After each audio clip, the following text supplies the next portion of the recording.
Yes. You had a question? Oh, Adam. Okay. Yes. Yeah, I was just wondering. You try to speak up a little bit just to make sure that. Yeah. Right, projecting. I do that better standing. I was wondering if you're going to be doing any more research with various, types of fantasy type clicks. If you were going to do any comparison with, say, LARPing groups, because that could be interesting. LARPing we've talked about. Somehow we stumbled into Civil War reenactors. This was something that kind of fell into our lap. That one of our colleagues knows a colleague who apparently is really big into that. And we have sort of a foot in the door right now for Civil War reenactors as a possible comparison. It's not, again, it's not necessarily, it's not quite the same as LARPing, obviously. Yeah, but I was thinking something more along the lines of Vampire, yeah, Vanguard.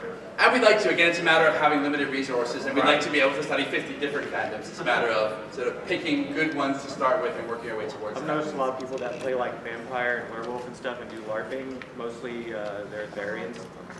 And if they are furries, they're also Therians. Yeah. Yes. Actually, that's kind of false.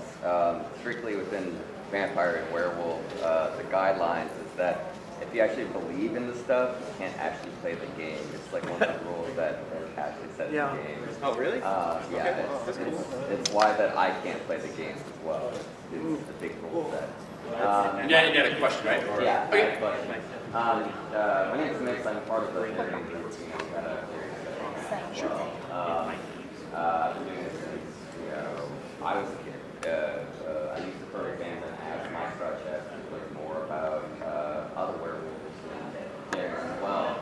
And my question is that within, I've taken your surveys before, and since 10 years ago, but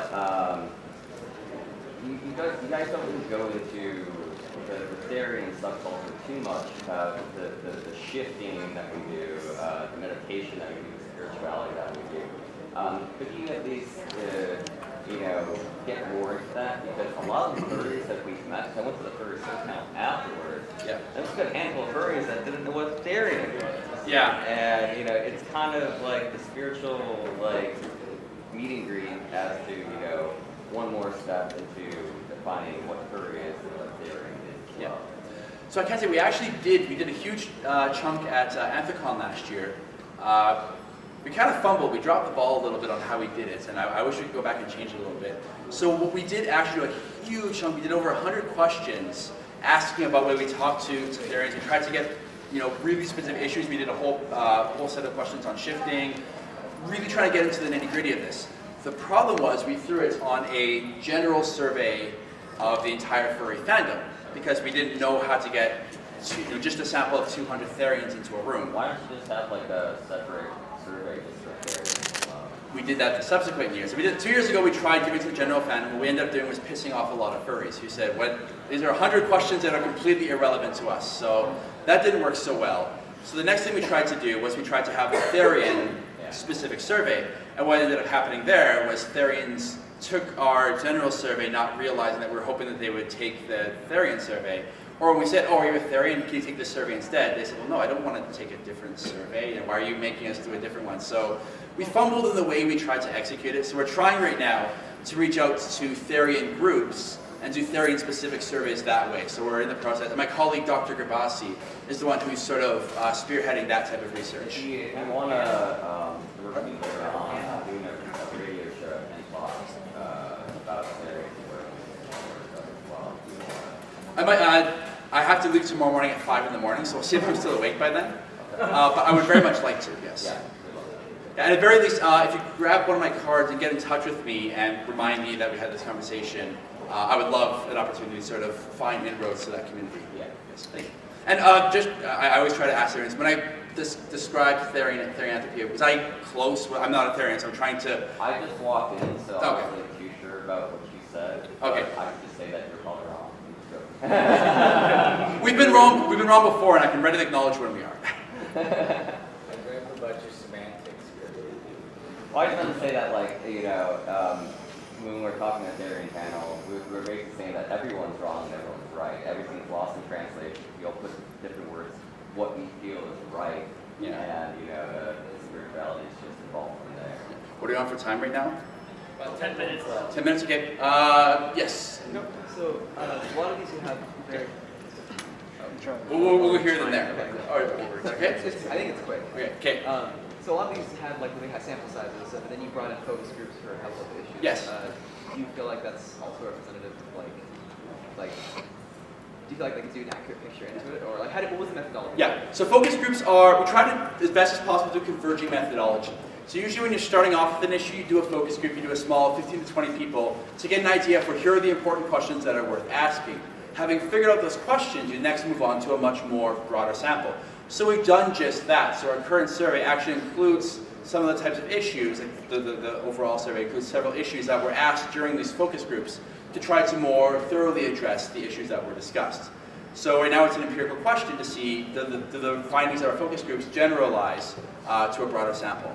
So we'll see. I guess next year we'll have an answer for it. So my hunch is that it does generalize in the sense that the women we had in the panel, I feel like it's representative of what a lot of women, but we'll have to see ultimately. So that's my hypothesis. We'll see if I'm right in the year.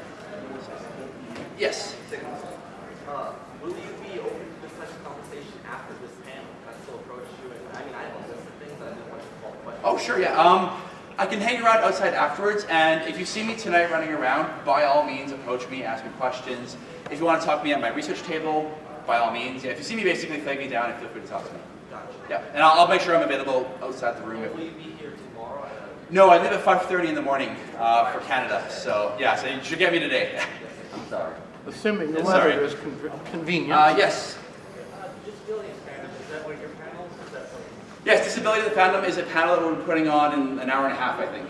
And what's the, what do you have to? Or is it an hour? Yeah, different from here. Pardon me, sir? Disabilities of the Phantom, it's half an hour. Half an hour. Oh, shit. Okay, it's in half an hour. Sorry. Continue. What are you addressing differently in that panel? So for that panel, we're looking, so one of our colleagues is very interested in the idea of disability in the furry fandom, and specifically how furries, say furries with physical disabilities, may use, for example, a persona as a way of helping to sort of overcome some of the physical limitations or some of the issues that they've had to encounter with a disability. So for example, do people who have a physical disability create personas that incorporate that disability or that overcome that disability, or so those kinds of questions, trying to understand the relationship between personas and persona identity and a person's disability, and also some of the issues that people with disabilities in the fandom maybe face. Would that go hand in hand with the physical side? Pardon? So that's the physical side you talked about there. Yeah, so physical, same thing with mental disabilities as well. The same idea, if you have been diagnosed with a condition, does that feed into do you design your persona around that? Do you create a persona that doesn't have that? Do you use the fandom as a space to interact with people without the stigma of that being associated with you? So just trying to get a first foray as to the kinds of questions that are worth asking in this field. So does that answer your question, or? Perfect. In other words, hyenas are crazy. Any other questions? Yes. I'm actually I'm not a furry. Okay. I'm frequency furry people, so I'm one of those people who sit on furry. I'm fascinated, and I wanted to be here to learn because there is such a sexual stigma Yes. with this, and I unfortunately have ran across that, and people are like, oh, what are you doing? You're going to this really disgusting foul, and Yeah. so I'm here to check it out anyway, and I haven't actually witnessed any of that, nastiness that I expected. So I was wondering, what's the overall goal of the research? I'm not going to talk about what I do for a living, Yeah. but I find what you're doing quite fascinating. I can tell you from a professional and personal standpoint. What's your goal? Do you want to be accepted, or is there some kind of magic to having unique identities that exist outside of the social norm that allow you, this kind of, very a social inclusion. Does that Yeah. make sense? Like, is there really a desire? Do you want people to know? It's kind of nice to keep the normal out. I'll say right now that I'm not a spokesperson for all of the furry fandom, so I'm not really sure I can. Hi. I would say it goes. So the question is, what do you do what you do? Yeah. Why do I specifically do what I do? Yeah. I thought the question was, what do furries want in the sense that they Yeah, want to be yeah. understood, or they want to be She's trying to accepted? ask if we feel like we join the fandom to have a social niche because we don't elsewhere, or Researcher or furry?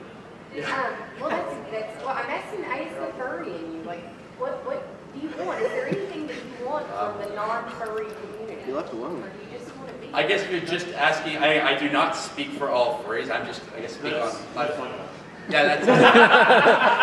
It is the. You want to cover this? You want to cover this one? I can. Field it. He's the media representative for Furry Fiesta. Hi, so. I'm the media rep for Furry Fiesta. Yeah. Also I'm not in media. Muscle founder slash non-chair slash just a guy who shut up. Basically, True. what most furries want is, I've been on this earth for about 30 years. I know. I found that no matter what you do, no matter what you say, how you feel, what you think, there's going to be somebody who wants to piss in your Cheerios so that you have piss-covered Cheerios. They don't gain anything from it. I found that for the most part, most furries I've spoken to, we don't even want to be left alone per se. We just want people to not mess with us. You don't have to leave us alone. You don't have to join us. Just don't piss in our Cheerios. We don't hate piss-covered Cheerios. I found that 100% of the furries I've spoken to hate piss-covered Cheerios. So that's what we want. Don't leave us alone. You don't join us if you don't want to. Just let us do what we're doing, unmolested. Unless Well, I was asking last night. What I do. Another question. So if you have to define fandom in one word, what would that be? If you have to define the furry fandom in one word, what would it be? And what was the other question? I don't understand this brony concept. My little lead. That's not a furry. Go ahead. Do you want to do this one or do it?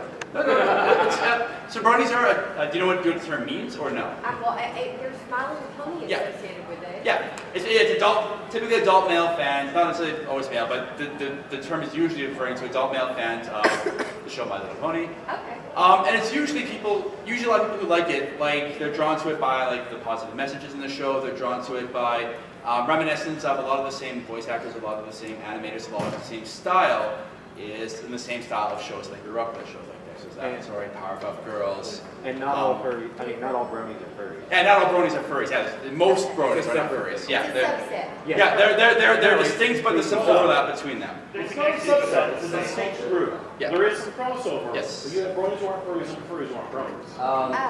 Okay. Instead of putting it in one word, since you guys have been doing this culture for quite a while, Yes. can you at least give a general description to people when they're asked, what is furry, what are you?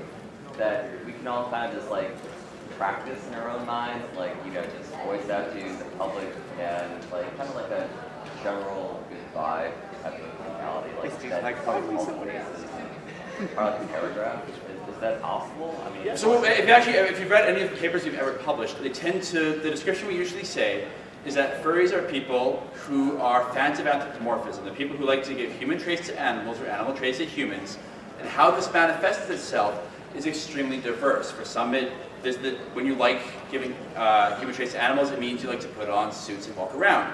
For others, it means you like to read stories of walking, talking animals. For others still, it means you like to look at artwork that involves walking, talking animals. For others, it's a spiritual association or a spiritual feeling of attachments to animals. Or all of the above. Or all of the above, or none of the above. Yeah. 50 furries, 50 different answers. Or like 60.